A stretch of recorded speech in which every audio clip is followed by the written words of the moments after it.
This is the second game of the classical portion of quarterfinals between Vidit and Abbasov. Abbasov is white. The first game was a draw. So whoever wins this goes to the semifinals. And if it's a draw, it goes to tiebreaks. Abbasov started with d4, knight f6, knight f3, d5, and we have the London system by Abbasov. c5 and e3, the more traditional way to face the London. I mean, to play the London. Knight c6 and knight d2. So he's going to defend d4, the center properly, and he's going to develop normally with bishop out in castles. e6, c3, bishop e7, h3, bishop d6. So that's a cute little opening prep by Vidit. It's very difficult to understand the point of it. It seems like he wasted a move to play bishop d6. He only after h3 he played bishop d6. So it's some uh, subtle variation in his prep. Still fine, completely equal. Takes, bishop d3 and bishop d6. So many moves with the bishop. Bishop came here, then took, then went back. Four continuous moves with the bishop.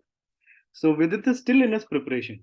And now takes and queen takes. Position is still completely fine for black. This is a small advantage for white. Queen c2. For Abbasov, the plan is pretty simple. It's sort of like a Corley system where you play the pawn to c3 and then you play for the e4 push. After castles, you somehow play e4 and everything comes to life on the king side. So same plans. Vidit plays a very risky choice here. I mean, a normal move would have been just to castle. If he had castled, what would have happened? Probably Abbasov has a choice between castling long and short, but let's say castles short. Now, Vidit could have played e5 to blunt the e4 push with d4. So e4, it doesn't come with that much threats now because black has always got just developing the bishop. And if you play something like knight g5, black can play d4. And this is okay for black. This is even slightly better for black. So that was the most safe option. But Vidit takes some risk here by playing knight e5. It's wasting a tempo, right? Knight takes, queen is in the center where it doesn't want to be. The bishop is not developed and castling is yet to happen. So here, Abbasov just castles and Vidit plays bishop d7. Can he castle? What happens if he castles? Then e4 comes, a tempo. Now, if you play normal move like bishop d7, if you take, everything becomes good for white. Like bishop takes, you got to defend that. If you play g6, just rook d1, and it's difficult to develop the bishop. And rook e1 and position is great. If you play f5, the bishop stays on the diagonal, difficult to develop the bishop, and next rook d1 and rook e1 are going to come. It's going to be a very comfortable edge for white in that position. So taking is not really a great idea. But if you play normal move like bishop d7, then f4 comes. And when queen goes back, e5 comes and it's completely winning for white.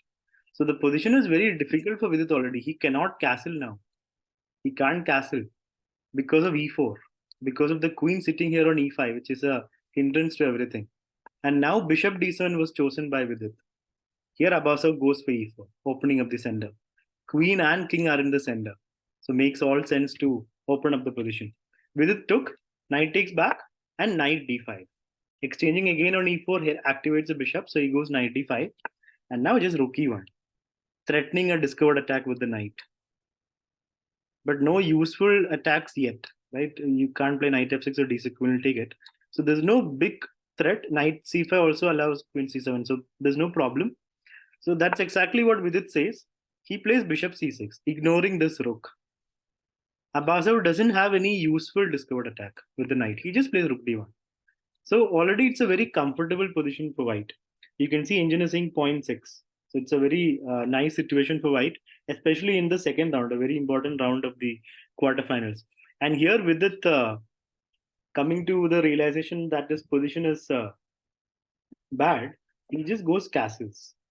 What else could he do? He still cannot castle long, right? If he castles long, this diagonal is too good. Knight g5 comes into mind, and you can't defend forever, right? I mean, the queen's hanging, and oh, sorry, knight g5 cannot work.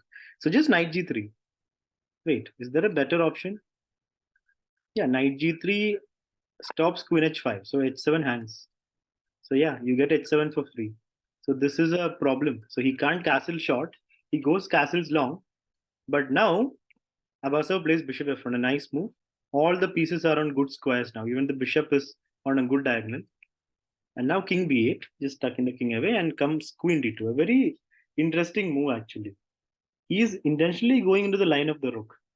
So there are a few things to think about here for Vidit. Vidit took more than 16 minutes on this position. The first thing is, can black just play knight f6 and hit the queen? What's going to be the problem? Will white be ready to give up the queen for two rooks? Is that a good position? That's what we would think first. But then after king c7, the rook's hanging and the knight's hanging, right? So this is the line, knight f6.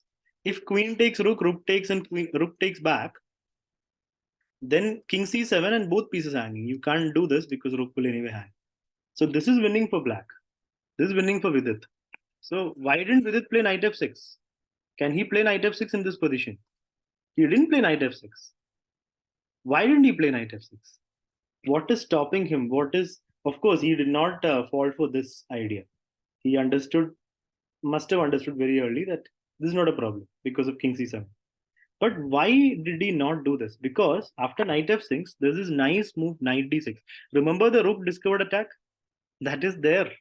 The knight jumps to a very nice square, and if the queen moves, let's say h5, some normal square, then queen f4. And suddenly white is in a great position. Knight f7 is threatened. Any knight move is going to be a big check. So this is the problem that Vidit is in right now. So instead of knight f6, which he cannot play, he went queen c7. So by this point, yeah, queen c7 is actually a fine move. But now knight c5. The knight jumps to a great square, and then h6. This seems to be the last point of falling down. So here, basically, Vidit wants to attack here. He wants to create an attack on the king side. But if he goes g5, it's a classical game, and opponent will defend properly. Queen takes, it's not worth a pawn. When you can play knight f4, but if you play knight f4, there is rook takes. Rook takes, and the pieces are not yet in a good attacking formation, and white's attack will be going ahead because rook will have to go back. Queen can't take, knight hangs, right? So that is why Vidit did not play g5. That would just be a free pawn with some compensation. So he goes for h6. What was the correct move in this position? Vidit had to play knight e7 and then knight f5 without h6, apparently. That's difficult, right? Black would want to create play as fast as possible. So after h6, c4, knight went to e7, queen c3, getting out of the attack of the rook. And now the knight went to f5, defending g7, and now b4. So basically, the attack from white is just too fast and strong. It's scary. These pawns are looking very scary. Black's attack, like pawn storm attack, will not be that fast. Even though white has played h3. Because b5 is coming, a4, a5, just so fast. So here, Vidit played rook takes, and rook d8. So he was hoping that the exchange of rooks stops the storm somewhat, stops the attack, blunts the attack a little bit. But the attack continues. b5, bishop went back, and now a4. King c8. So here you already have to get ready for landing, ready for some turbulence. You can't keep doing this because it's still very slow and pieces are not active at all. So king c8, getting the king out of the side, and now knight went back, preparing c5, c6. Another nice idea. Pawn f6. Vidit is playing in the center, a5, and now queen came to d1, looking for counterplay. But does it do anything? On a good day, if the knight's not there, knight can come in and knight e2 can come. And e5, e4 still takes time. So it's already a great position, a winning position for white. Now Abbasov plays queen b4. But the way in which Abbasov wins this is just beautiful. Queen b4, just creeping into the position. Vidit goes b6. This was the blunder of the big blunder of the game, actually. It helps in the attack. b6 helps the attack. But what else could he do? What is white's threat really? Queen f8, we can go back, right? White can just hold on to the position. But g4 is sort of in the air. So one line is queen f8, sorry. If black plays something normal like e5 and white goes queen here, queen d7, and everything is defended. I mean, there is queen c5, but just king b8. White will have to create some more play. But the problem with what Vidit played was after b6, takes and c5 comes easily. And now queen takes, it's just gone. Because queen check, king moves, queen takes with check, it's a pawn up. Bishop d7, queen check on c4, king moves. If the king had gone to b8, the knight would also jump in. It would be, and b6 also would come. And b6 comes anyway. Queen went back, queen check, king moves, and b7. The white pawn is about to promote. And how do you stop it? There's only one way, right? Bishop e8. Now, can you see what he played?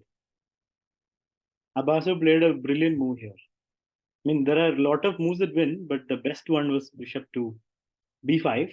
Of course, if you take the bishop, queens. Yeah.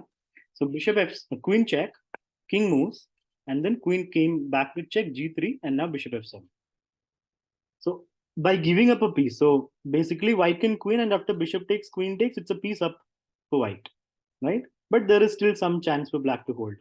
But yeah, the point is after queens, bishop takes, there's mate, queen e8 mate, and with it being the gentleman, allowed this to be played out on the board. And this game knocks Vidit out of the World Cup. And he came till quarterfinals, but Abbasov goes through to the semis. So it was a very nice attacking game by Abbasov, but also helped by Vidit's opening choices, where he went for the knight e5 move. If you go back to the opening, if you see, this was the point where things became comfortable for white.